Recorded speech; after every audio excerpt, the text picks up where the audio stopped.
అందరికీ నమస్తే అండి. తెలుగు సినీ రంగమే కాదు, ఒక రకంగా భారతీయ చలనచిత్ర సినీ రంగానికి కూడా గత 2-3 నెలల నుంచి కమర్షియల్గా చాలా పెద్ద తగులుతోంది. సినిమా అంటేనే బిజినెస్.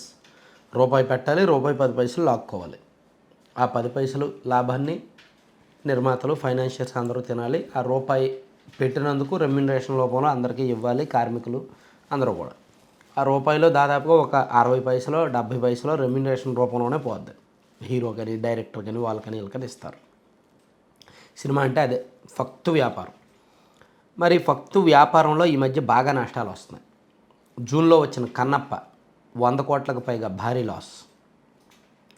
అలాగే జూలైలో వచ్చిన హరిహర వీరమల్లు, ఇది కూడా 120 కోట్లకు పైగా భారీ లాస్.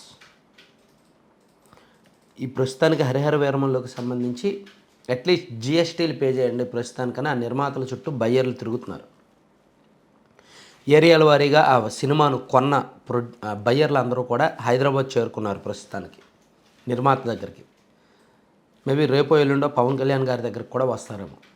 ఈ సినిమా కొన్న వాళ్ళు, ఎగ్జిబిటర్లు, బయ్యర్లు అందరూ కూడా భారీగా నష్టపోయారనమాట. వాళ్ళు ఇంత నష్టాలు వస్తాయని ఊహించాలి. అంటే పవన్ కళ్యాణ్ గారి సినిమా కదా, అందులోకి 3.5 సంవత్సరాల నుంచి ఊరిస్తోంది కదా, అట్లీస్ట్ మనం కొన్న డబ్బులు వస్తాయి, లాభాలు లేకపోయినా అనుకున్నారు. కానీ ఈ సినిమా మొదటి రోజు నుంచి ఫ్లాప్ టాక్ మూటగట్టుకోవడం, అట్లీస్ట్ ఫ్యాన్స్ ఎంతగా బతికించాలి, నిలబెట్టాలని చూసినప్పటికీ లేకపోవడంతో భారీ నష్టాలను చవిచూసింది. సినిమాలో కంటెంట్ లేదు. అనూహ్యంగా సెకండ్ హాఫ్లో కొత్త అంశాల సనాతన ధర్మని, హిందూ అనేది ఇదని తీసుకొచ్చారు. విఎఫ్ఎక్స్ పనిచేయాల, కథ మూలకు వెళ్ళిపోయింది.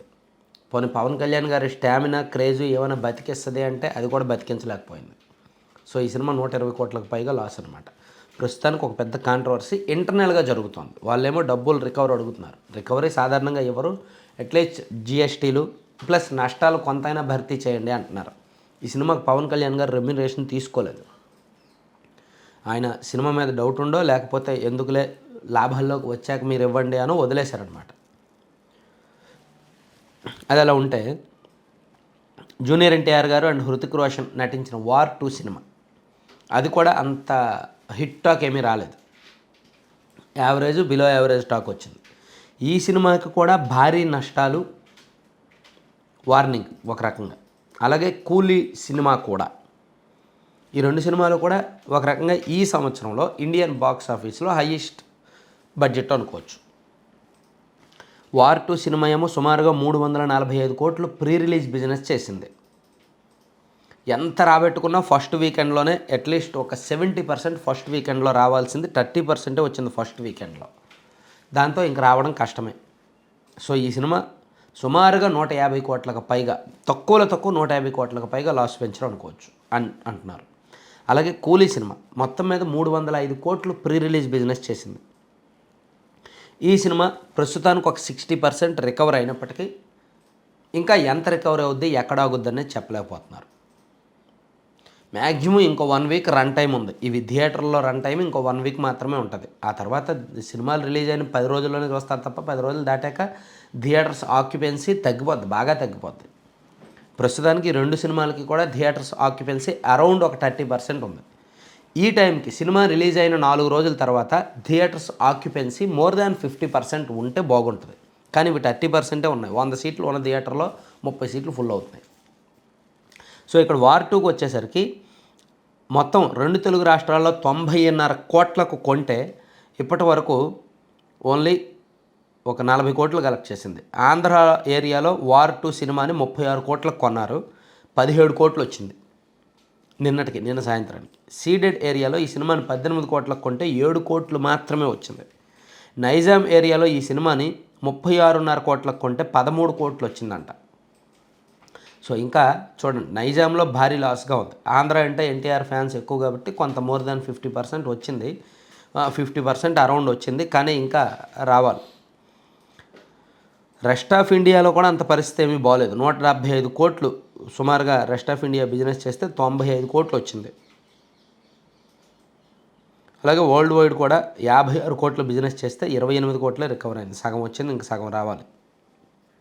సో ఇట్లా ఓవరాల్గా 130 కోట్లు మాత్రమే నెట్ కలెక్షన్స్ వచ్చాయి. మనం గ్రాస్ లెక్కేయట్లేదు, నెట్ లెక్కేస్తున్నాం. నెట్ వచ్చింది మాత్రమే వాళ్ళకి మిగిలిందని అంటారనమాట. సో ఈ 340 కోట్లలో 130 కోట్లు నెట్ వచ్చిందంటే ఇంకా సుమారుగా 215 కోట్లు రావాలి. ఇంకో 1 వీక్ రన్ టైం ఉంటే మ్యాక్సిమం ఒక 60 కోట్లు 65 కోట్లు వస్తుంది మ్యాక్సిమం. అంటే 150 కోట్లు లాస్ వెంచరు ఈ సినిమా. సో ఎన్టీఆర్ గారి కెరీర్లో ఒక పెద్ద దెబ్బ అనుకోవచ్చు. సినిమా చూస్తున్న వాళ్ళకు కూడా అంతగా నచ్చడం లేదు. వార్ సినిమా బాగుంటుంది, టైగర్ ష్రాఫ్ అండ్ హృతిక్ రోషన్. ఆ సినిమాకు భారీ లాభాలు వచ్చాయి, 200 కోట్లకు పైగా లాభాలు వచ్చాయి. సో ఆ ప్రభావంతో ఈ సినిమాకి బడ్జెట్ ఎక్కువ పెట్టారు. ప్లస్ జూనియర్ ఎన్టీఆర్ RRR సినిమాతో దేశవ్యాప్తంగా క్రేజ్ ఎక్కువైన జూనియర్ ఎన్టీఆర్ని తీసుకొని ఆయనకు 70 కోట్ల రెమ్యునరేషన్ ఇచ్చి సినిమాకి తీసుకున్నాను. సో అది కూడా ఎన్టీఆర్ మేనియా పనిచేయలేదు, హృతిక్ రోషన్ చరిష్మా పనిచేయలేదు. ఏది సినిమా కంటెంట్ లేకపోతే సినిమాని ఎవరో నిలబెట్టలేరండి, ఎంత పెద్ద హీరో అయినా సరే. సేమ్ కూలీ సినిమా అయినా అంతే. ఒకప్పుడు ఇండియన్ బాక్స్ ఆఫీస్ని షేక్ చేశారు రజనీకాంత్ ప్లస్ లోకేష్ కనగరాజ్, సంచలన దర్శకుడు. మాస్ ఆడియన్స్ పల్స్ పట్టుకొని సరైన కంటెంట్ వదలడంలో దిట్ట. వాళ్ళిద్దరు కాంబినేషన్లో వచ్చిన కూలీ కూడా ఆల్మోస్ట్ నష్టాల్లోనే ఉంది. ఈ సినిమా 305 కోట్ల ప్రీ రిలీజ్ బిజినెస్ అయితే ప్రస్తుతానికి 195 కోట్ల వరకు రాబెట్టింది. ఇంకొక 30-40 కోట్లు రాబెడతారేమో అంచనా. ఓవరాల్గా ఈ సినిమాకు కూడా మినిమం తక్కువలో తక్కువ 50-60 కోట్ల వరకు లాస్ వెంచరేమో అని లెక్కలు, బాక్స్ ఆఫీస్ లెక్కలు చెప్తున్నాయి. 2 తెలుగు రాష్ట్రాల్లో చూసుకుంటే ఆంధ్రాలో 19 కోట్లకి ఈ సినిమా కొంటే ప్రస్తుతానికి 15 కోట్లు రాబెట్టింది, పర్వాలేదు కొంత సేఫ్. సీడెడ్లో 10 కోట్లకి ఈ సినిమా తీసుకుంటే 60% రికవరీ అయింది, అంటే 6 కోట్లు రాబెట్టింది, ప్రస్తుతానికి ఓకే. నైజాంలో 16 కోట్లకు కొంటే ఆల్మోస్ట్ 12 కోట్ల వరకు రాబెట్టింది, అంటే 2 తెలుగు రాష్ట్రాల్లో ఒక 60% అబోవ్ రికవరీ అయ్యారు. ఇంకొక 25-30% రికవరీ అవుతారు. పెద్దగా నష్టాలు అయితే ఉండవు. కానీ రెస్ట్ ఆఫ్ ఇండియాలో 120 కోట్లు బిజినెస్ చేసింది, ప్రీ రిలీజ్ బిజినెస్ చేస్తే 55 కోట్లు మాత్రమే కలెక్ట్ చేసింది. సో భారీ లాస్ ఉంది. ఇతర రాష్ట్రాల్లో తమిళనాడులో 120 కోట్లు ప్రీ రిలీజ్ బిజినెస్ చేస్తే 55 కోట్లు రాబెట్టింది. లోకేష్ కనగరాజ్ అండ్ రజనీకాంత్ ఇద్దరికి తమిళనాడులో ఫ్యాన్ బేస్ ఎక్కువ, కానీ అక్కడ చాలా తక్కువ బిజినెస్ చేసింది.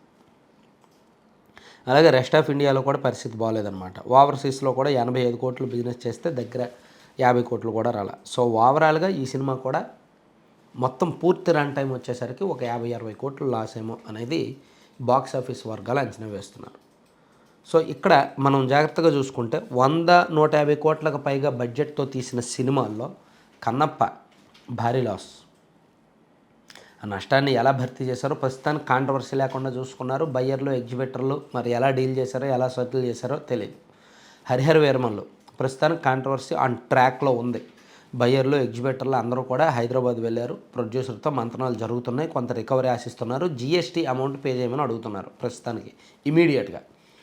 ఇక ఈ వార్ 2 కూలీ గురించి చెప్పుకున్నాం. ఇంకొక 1 వీక్ 10 డేస్ రన్ టైం అయిపోతే అప్పుడు ఈ సినిమాకి సంబంధించి నష్టాల లెక్క పూర్తిగా వస్తుంది అన్నమాట. సో అందుకే కంటెంట్ లేకపోతే ఎక్కువ ఖర్చు పెట్టకూడదు. ఏదో మనం ఒక పెద్ద హీరోని పెట్టేద్దాం, హైలైట్ ఎలివేషన్ సీన్స్ పెట్టేద్దాం, ఒక పావు గంట సేపు chasing scene, running scene, fight scene పెట్టేద్దాం, ఒక 2-3 మాస్ పాటలు పెట్టేద్దాం, అప్పుడు సినిమాగా జనం వచ్చేస్తారు, జనం పిచ్చోళ్ళు అనుకుంటే లేదు. జనం కంటెంట్ చూస్తున్నారు. ఒకప్పుడులా లేదు. ఆడియన్స్ సినిమాని చాలా జాగ్రత్తగా డిసైడ్ చేస్తున్నారు. ఒకప్పుడు హీరోని చూసి సినిమాకి వెళ్ళేవాళ్ళు, సినిమాని ఆడించేవాళ్ళు. కానీ ఇప్పుడు అలా లేదు. హీరోని చూసి సినిమాను ఆడించే రోజులు పోయాయి. అలా హీరోని చూసి సినిమాను ఆడిస్తే చిరంజీవి గారినో, పవన్ కళ్యాణ్ గారినో, మహేష్ బాబు లాంటి వాళ్ళకి అసలు జీవితంలో ఫ్లాపులు రాకూడదు. హయ్యెస్ట్ ఫ్యాన్ బేస్ ఉన్న హీరోలు వీళ్ళందరూ. ప్రభాస్ కావచ్చు, అల్లు అర్జున్ కావచ్చు, రామ్ చరణ్ లాంటి వాళ్ళు. కానీ కంటెంట్ ఉంటేనే సినిమా నిలబడుతుంది. కంటెంట్ బాగుంటే అప్పుడు హీరో క్రేజ్ తోడవుద్ది. దానికి అదనపు అడిషనల్ బెనిఫిట్గా హీరో క్రేజ్ నిలబడుతుంది. అప్పుడు సినిమా ఎక్కడికో వెళ్ళిపోద్ది, డబ్బులు భారీగా వస్తాయి. సో ప్రొడ్యూసర్లు కానీ డైరెక్టర్లు కానీ చూడాల్సింది అది.